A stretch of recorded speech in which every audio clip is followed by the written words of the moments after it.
Greetings, here you see my dresser. On top of my dresser I've had a few different setups over the years. For many years I had my Sony Trinitron KV1203 TV, as well as the United Bearcat 210XLT and the Realistic MTA8.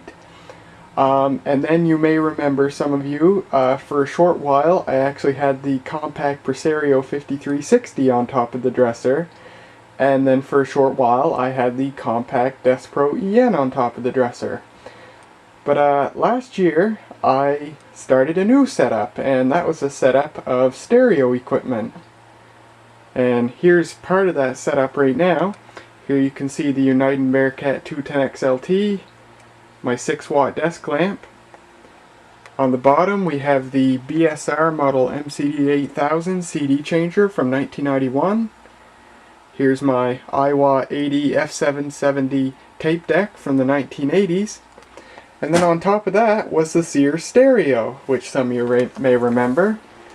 There it is down there, the Sears stereo system with AM/FM radio, dual cassette decks, and a record player which didn't work very well. So yeah, I've had that set up, including speakers. There's one speaker right there, and I had to stick the other one up here. But a few days ago, I went to a Salvation Army thrift store, and because I've been looking for a stereo receiver to replace the Sears stereo with, because although this stereo works well, it only has one input, so I can only hook up either the CD changer or the tape deck one at a time. It only had one output for the speaker, so I couldn't hook it up to the tape deck to record from the radio.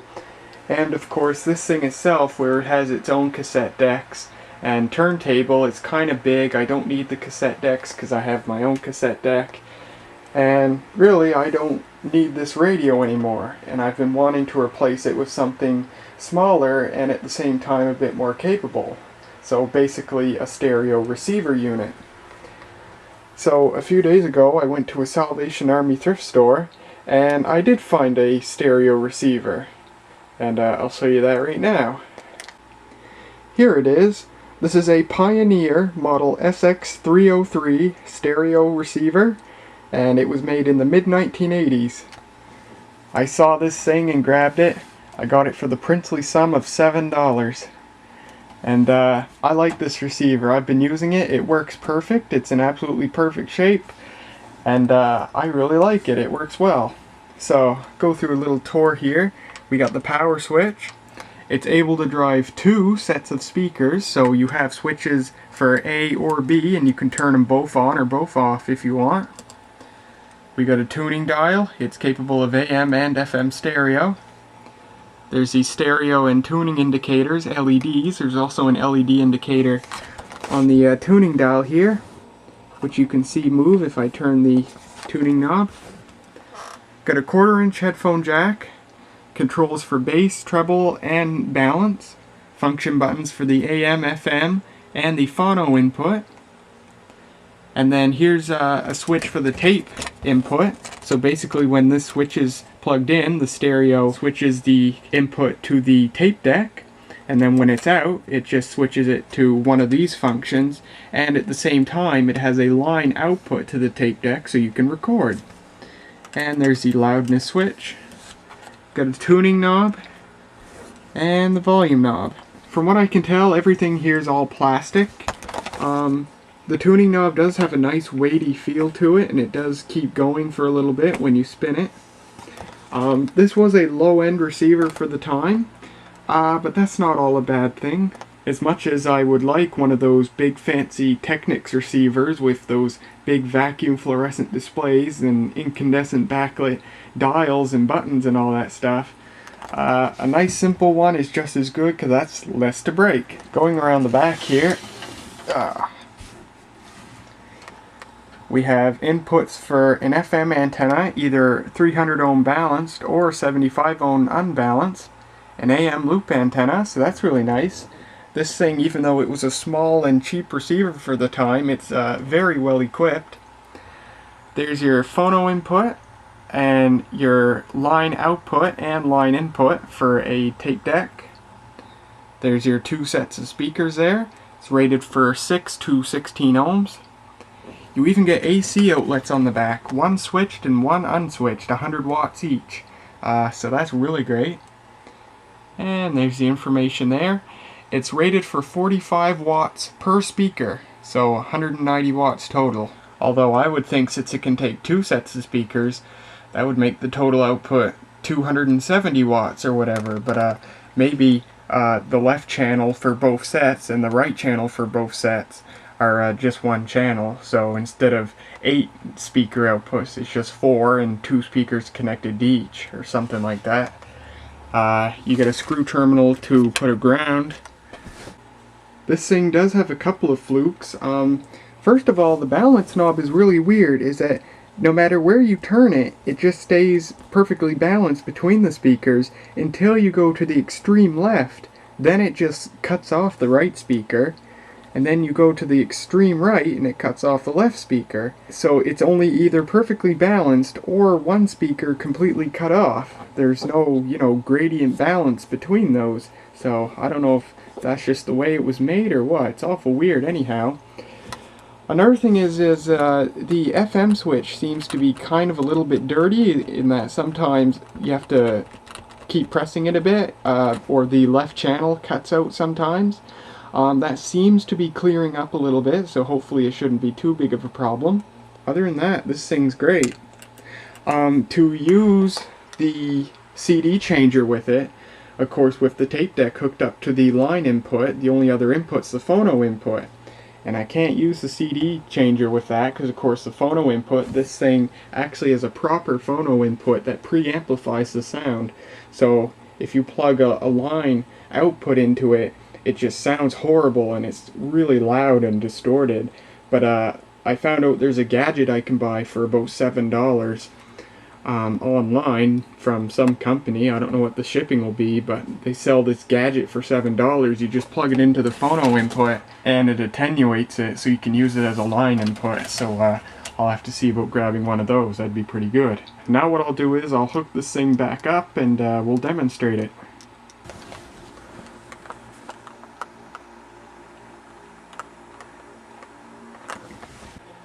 Alright, we're back. A little bit worse for wear. When I picked this thing off the bed, my finger came into a edge of a metal piece on the bottom and sliced into my finger so much that it has bled like crap, and it's still bleeding really bad.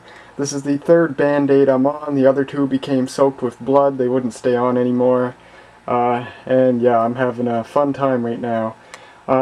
Comes with the hobby. I've cut myself so many times. I'm immune to the pain now. It doesn't really hurt, but it's still very annoying because there's all that blood to deal with. Anyway, enough of that. Got this thing hooked up. I'm using a TV antenna in the balanced 300 ohm antenna port. Got speakers hooked up to the A channel. Got the cassette deck right here and a fluorescent light right here. What's plugged in here is actually a new light that I haven't shown you yet. That'll come in a future video. Tape deck outer in.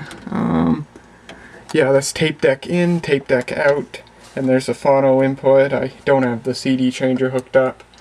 And yeah, so we turn it on, turn on the A channel of speakers. Balance and treble and bass are set to the middle. Loudness is off. We're on FM. I've had to fiddle with the switch so both channels come in. That's good now. Tape switch is out and volume up a little bit, and let's start tuning. There you go.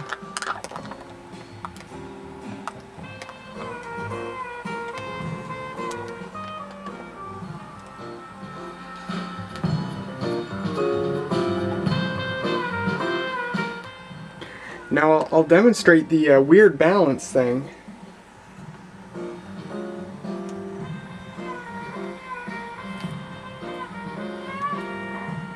See, the balance doesn't change at all until I go to the extreme.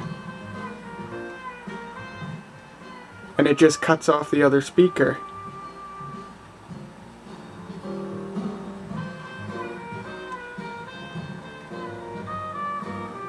That's so weird. Alright, let's continue tuning. It's one shift in the first period, two in the second. All that ice. Is all. One silver lining from what's happening in the last couple of days, which is that. Oh, also, the tuning dial seems to be slightly out of alignment. For example, if I wanted to tune into 92.0 megahertz, I would turn the slider about there. So, yeah, it's shifted forward a little bit. But, that's no matter.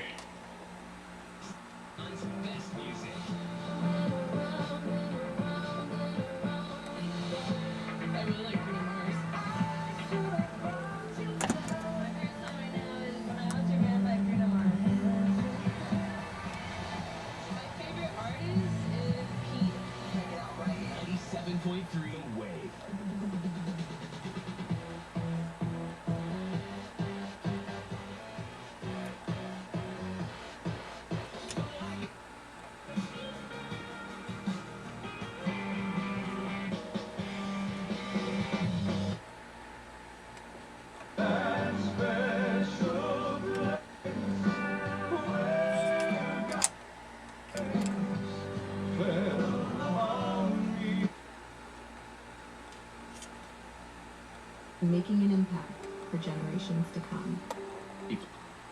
Well, that's it for the FM side. It's okay, not the best FM receiver I've seen. I think the best I've ever seen is really my Sony Watchman portable TV.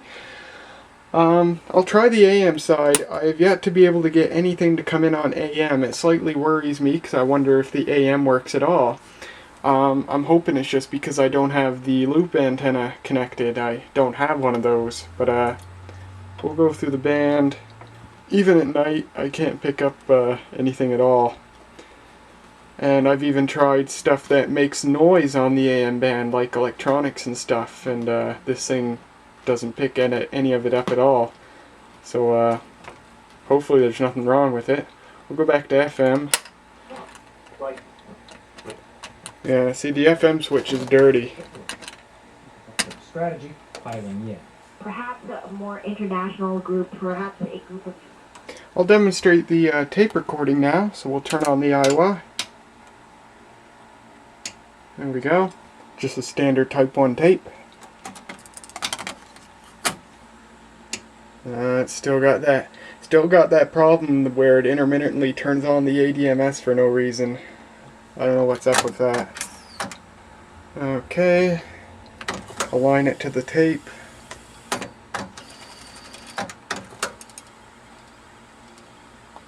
Got Dolby noise reduction on. Oops, I should have turned that off. Turn that off. Try it again.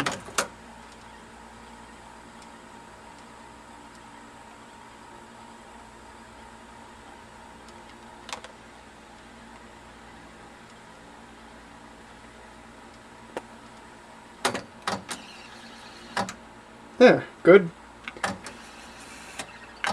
Push it ahead to 10. Alright, now if we switch it to source, turn that up. Why are we not getting sound? Turn Dolby on. Alright, I forgot to plug that set of cables in, so let's adjust our volume here. It looks good, and hit record. Jonathan Spira has written a book about information overload and how it can hurt your business. Even if the FAA allows you to turn it on, don't. Relax, enjoy your pre-departure beverage, and just enjoy the time. That may be hard when I could be gaining powerful insight from the latest bestseller on my e-reader, 87 Quick Ways to Think Yourself. Alright, and we'll rewind it. Okay, and now we press the tape button. It should be cutting off the radio when I do that, or maybe I'm wrong. Okay, I figured what I was doing wrong. It's kind of a funny problem, but yes, when the tape button is in, so it listens to the tape recorder, the reason I'm still, it is supposed to silence the radio, but the reason I'm still getting radio sound is because the tape deck is set to monitor the radio. So I press it to monitor the tape, and now the radio is silent. So we'll press play and you'll hear the cassette. Jonathan Spira has written a book about information overload and how it can hurt your business. Even if the FAA allows you to turn it on, don't. Relax, enjoy your... So as you can see, it works just fine. Upton stands deep in the box, open stance, here's the pitch, and he's one. February. That's something I recorded years ago. So yeah, tape output and input works just fine. And I would demonstrate the phono input, but I don't have a record player and I don't have a proper attenuator, so I can use it as a line input. So really, that's pretty much all there is to show of the Pioneer model SX-303 stereo receiver. I think it's pretty good despite its flukes, but they're only minor, so I don't mind too much. I really like this thing. It's a lot more capable than the Sears stereo. I will be giving away the Sears stereo, taking it to a thrift store, and I'm glad I have this. So, I hope you guys enjoyed this video, and I'll see you guys next time.